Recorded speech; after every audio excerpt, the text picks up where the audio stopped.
በዛሬ ቪዲዮአችን ሶስት ነገሮችን የምናይ ይሆናል። በመጀመሪያ የምናየው ነገር ቢኖር በጣም የተከበረ በጣም ደረጃውን የጠበቀ በጣም የተማረ ሰው ሊያደርገው የሚችለውን ክርክር በዛሬው ቪዲዮአችን እናያለን። ሌላኛው ደግሞ አንድ ከልጅነቱ ጀምሮ ህልሙን ያሳካ ተጫዋች እንዴት አድርጎ ህልሙን እንዳሳካ በህይወት ጉዞ እንዴት አድርጎ እዚህ ደረጃ ላይ እንደደረሰ በአንድ ኢንተርቪው ብቻ እንዴት ያለምን ሁሉ አይን እንደሳበ እሱን የምናይ ይሆናል እና ሶስተኛና የመጨረሻ ደግሞ የዛሬው ታላቅ የፍጻሜ ጨዋታ ያ ማለት የቻምፒየንሺፕ የፍጻሜ ጨዋታ በፒኤስጂ እና በአርሰናል መካከል ይካሄዳል። እንግዲህ አርሰናል ዋንጫውን ደብል ያደርገዋል ወይስ እንደተለመደው ፒኤስጂ አፉ ላይ ይነጥቀዋል የሚለውን ነገር በደንብ በሰፊው የምናይ ይሆናል። ስለዚህ እስከ መጨረሻው ድረስ አብራችሁን ቆዩ። በሶስቱም ነገሮች የተማርኳቸው ነገሮች፣ የራሴን ትወቶች፣ የራሴን እሳቤዎች የምነግራችሁ ይሆናል። ስለዚህ አብራችሁን እንድቆዩ በአክብሮት ጋብዛለሁ። ሰብስክራይብ እያደረጋችሁ ቆይታችሁን ከኛ ጋር እንድታደርጉ በአክብሮት ጋብዛለሁ። እና እንደምታውቁት በቅርቡ በሁለት የሶሻል ሚዲያ ተጽዕኖ ፈጣሪ ሰዎች መካከል ክርክር ተካሂዶ ነበረ። ይሄ ክርክር እውነት ለመናገር እኔ በበኩሌ የክርክርን ይዘት ምን አለ ሌሎቹም እንደዚህ ቢከራከሩ ያስባለኝ ክርክር ነው። እውነት ለመናገር ያው እንደሚታወቀው አንዱ የሚኖረው ገጠር፣ አንዱ ደግሞ የሚኖረው ከተማ ነገር ግን አስተሳሰባቸው እና ደግሞ የሚናገሩበት መንገድ ክርክሩን ያደረጉበት መንገድ በጣም የሚገርም ነበር። ስለዚህ ለምን እንደዚህ አናደርግም? ቪዲዮን ለምን አናሳያችሁ? ምንም የታሪኩ መጀመሪያ አይ ቲንክ የኔ ቪዲዮ ነው የሚሆነው። እንግዲህ እንዳያችሁት ክርክሩ ላይ ምንም አይነት ስድብ አልነበረም፣ ምንም አይነት ጩኸት አልነበረም፣ ምንም አይነት አንዱን ቡሊ የማድረግ ነገር አይታይም። እንዲሁም ከመከራከርም አልፎ እንዲሁም ትንሽ ጨዋታ ለመፍጠር ሳቅን ለመፍጠር ሲሞክሩ ነበረ። እኔ ይሄንን ሳይ ምን አለበት ትልልቅ የሚባሉ ሰዎች ወይም ደግሞ ተጽዕኖ ፈጣሪ የምንላቸው ሰዎች ከነዚህ ሰዎች ቢማሩና ነገረ ስራቸውን ሁላ ልክ እንደነዚህ ሰዎች ቢያደርጉ ብዬ ተመኝቻለሁ። ለመናገር ሰዎቹ እንግዲህ እንደምታውቁት ዮናስ መኳንንትና ኢትዮሜትሪክስ ናቸው። ዮናስ መኳንንት እንደምታውቁት ያው ከተማ ጥሎ ኑሮውን ገጠር ያደረገ ከተማ መናኝ ነው። ነገር ግን እንደሚታወቀው ለየት ባሉ ወጣ ባሉ አስተሳሰቦቹ እንዲሁም ደግሞ ደፋር በሆነ ንግግሩ ነው የምናውቀው። እውነት ለመናገር እውነትን ይዞ እስከ መጨረሻው የሚሄድ ሰው ነው። ሲቀጥል ደግሞ ለህብረተሰቡ ብዙ ነገሮችን ያደረገ ሰው ነው። በሁለተኛነት ደረጃ ደግሞ ኢትዮሜትሪክስን እናገኛለን። ኢትዮሜትሪክስ ደግሞ እንደምታውቁት በጣም በትንሽ እድሜው ነገር ግን ታሪክን ለማወቅ የሚፈልግበት መንገድ፣ ታሪክን የሚያውቅበት መንገድ እንዲሁም ታሪክን የሚናገርበት መንገድ በጣም ብዙዎቻችን እናውቀዋለን ብዬ አስባለሁ።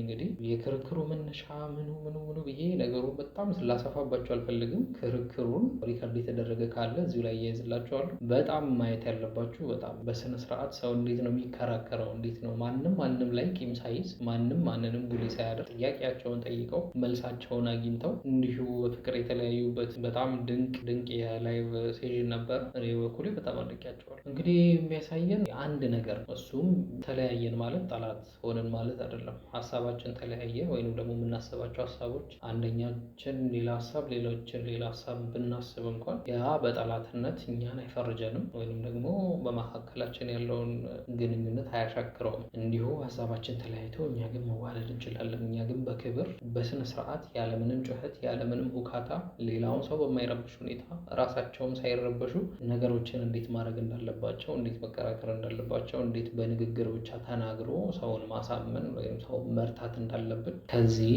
የላይቭ ሴሽን እንማራለን ብዬ አስባለሁ። በሁለተኛነት የማነሳላችሁ ደግሞ ስለ ባርሴሎናው አዲሱ ተጫዋች ወይም ደግሞ ባርሴሎና አዲስ ያስፈረመው ተጫዋች ጎርደን ስለሱ የማነሳላችሁ ይሆናል። ባለፈው ቃለመጠይቁ እንግዲህ ጋዜጠኛው ስፓኒሽ እንዴት ቻልክ ሲለው ከልጅነት ጀምሮ ለዚህ ክለብ እንደምጫወት አውቅ ነበረ። I wanted to speak Spanish because as a kid I believed I would play for Barca, believe it or not. ስለዚህ ቀለል እንዲለኝ አይነት በሚመስል ሁኔታ ቀለል እንዲለኝ ተማርኩት አይነት ነገር ነው። እኔ ግን የታየኝ ጀስት ቋንቋውን መቻሉ ብቻ ሳይሆን እሱ እንግሊዛዊ ሆኖ በኒውካስትል ቤት አድጎ ነገር ግን ስፓኒሽ መልመድ መቻሉ አንድ ለህልሙ ወይንም ደግሞ ለባርሴሎና ለመጫወት ለነበረው ህልም ትልቅ የሚባል ግብአት በህልሙ ምን ያክል እርግጠኛ እንደነበረ ያሳየናል። ሲቀጥል ደግሞ ቋንቋውን መልመዱ ቋንቋውን ብቻ አይመስለኝም። ቋንቋውን በመልመድ ውስጥ የዛን ማህበረሰብ አኗኗር፣ ባህል ወይንም ደግሞ የተለያዩ ሶሻል ኖርሞችን በደንብ አድርጎ ያውቃል ብዬ አስባለሁ። ምክንያቱም ልጁ ሲናገር ኢንተርቪው ላይ እንደምታዩት ጭራሽ እንግሊዛዊም አይመስልም። እንግሊዘኛ ነው እንደውም የሚከብደው የሚመስለው እንጂ ስፓኛል በጣም በስነ ስርዓት ነው የሚናገረው እና ያ ነገር እንዴት አንድ ሰው ለህልሙ ምን ያክል ርቀት ሊሄድ ይችላል የሚለውን ነገር በደንብ ቁልጭ አድርጎ የሚያሳየን ነገር ሆኖ አግኝቼዋለሁ። አንዳንዴ አሁን ለምሳሌ እኛ ለነገ የምንተዋቸው በጣም ብዙ ነገሮች አሉ። ዛሬ ማድረግ እያለብን ወይም ደግሞ ዛሬ ማድረግ እየቻለን በድካም ሰበብ ወይም በሌሎች ምክንያቶች ለነገ የምንተዋቸው በጣም ብዙ ነገሮች እያሉ እሱ ግን ገና ላልደረሰበት ገና ለወደፊት እደርስበታለሁ ብሎ ላሰበበት ዛሬ ላሳካው ህልሙ ከልጅነቱ ጀምሮ በስነ ስርዓት ለህልሙ የሚሆኑትን ግብአቶች ሲያሟላ የኖረ ሰውና ነውና እውነት ለመናገር እኔ በጣም አድንቄዋለሁ ይህንን ተጫዋች። ስለዚህ ዛሬ ለራሴን ጨምሮ ለእናንተም የማቀርበው ጥያቄ ቢኖር እኛስ ምን ያክል ለህልማችን ዝግጁ ሆነናል? ምን ያክል ህልማችንን ለመቀበል ህልማችንን ለማሳካት ምን ያክል እርምጃዎችን ተራምደናል? ወይም ደግሞ ምን ያክል ነገሮችን እያመቻቸን እንገኛለን የሚለውን ጥያቄ ለእኔም ለእናንተም እተዋለሁ ማለት ነው። ለምሳሌ እኔ እንደ ህልም ዩቲዩብን መጀመር አሰብኩኝ። ስለዚህ ዛሬ የመጀመሪያ ቪዲዮ ሪከርድ አደረኩኝ። ስለዚህ እናንተስ ቪዲዮ መስራት ነው ሀሳባችሁ? ዶክተር መሆን ነው ህልማችሁ? ቢዝነስ መክፈት ነው ሀሳባችሁ? ወይስ ደግሞ ሌላ ነገር? ስለዚህ ያንን ነገር ለማድረግ ከወዲሁ ቅድመ ዝግጅት ማድረግና ያንን ነገር መጀመር ልክ ያንን ነገር እንደሆንን አድርጎ ያን ነገር ማድረግ ወደዛ ነገር እንዲገፋፋን ትልቅ ሚና ይጫወትልናል እና እኔና እናንተስ የቱ ጋር ያለ ነው? ይህን ነገር ቆም ብላችሁ አስባችሁ ታውቃላችሁ? በመጨረሻም እንግዲህ የቻምፒየንስ ሊግ ፋይናል ዛሬ ማለትም ቅዳሜ በፒኤስጂ እና በአርሰናል መካከል ይካሄዳል። እንግዲህ ባለፈው ሳምንት ታስታውሳላችሁ አርሰናል የፕሪሚየር ሊግ ዋንጫን አሳክቶ አርሰናል ደጋፊዎች በየቦታው በየከተማው ጫፍ እስከ ጫፍ እንግዲህ ሀገር ምድሩን የምናየው የአርሰናል ደጋፊ ወይም ደግሞ የአርሰናል ማሊያ የአርሰናል ቻምፒየንስ የምትለው ባንዲራዋ ምናምን ነገር በየቦታው ነበረች። እውነት ለመናገር እኔ አርሰናል ደጋፊ እንኳን አይደለሁም፣ ግን ኳስ ያለው ስለዚህ የዛሬውን ጨዋታ በጣም በጉጉት ነው የምጠብቀው። እንግዲህ ለሁለታችሁም መልካም ምኞት እመኛለሁ። ነገር ግን ይህ ጨዋታ ጀስት ኖርማል ጨዋታ ብቻ ነው ብዬ አላስብም። ምክንያቱም ለአርሰናል ደጋፊዎች በተለይ በጣም ትልቅ የሚባል ድምቀት ነው።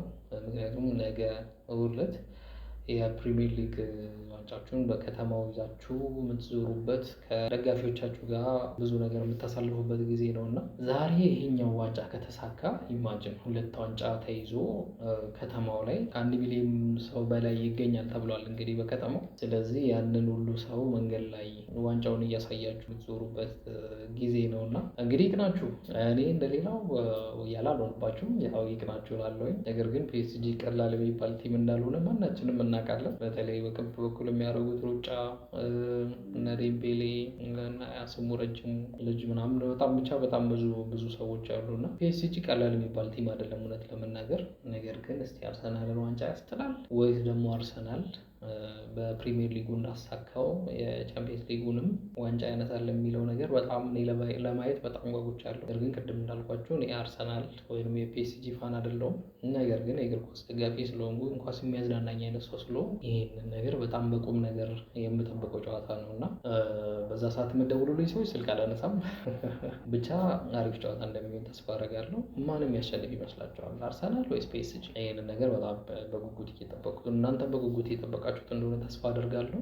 እንግዲህ የአርሰናል ደጋፊዎች ካላችሁ ከወዲሁ መልካም ምኞቴን እገልጻለሁ። አብዛኞቹ ጓደኞች የአርሰናል ደጋፊዎች ናቸው። ይቀጥል እንግዲህ ፒኤስጂ ደጋፊዎችም ካላችሁ መልካም እድል ለእናንተ።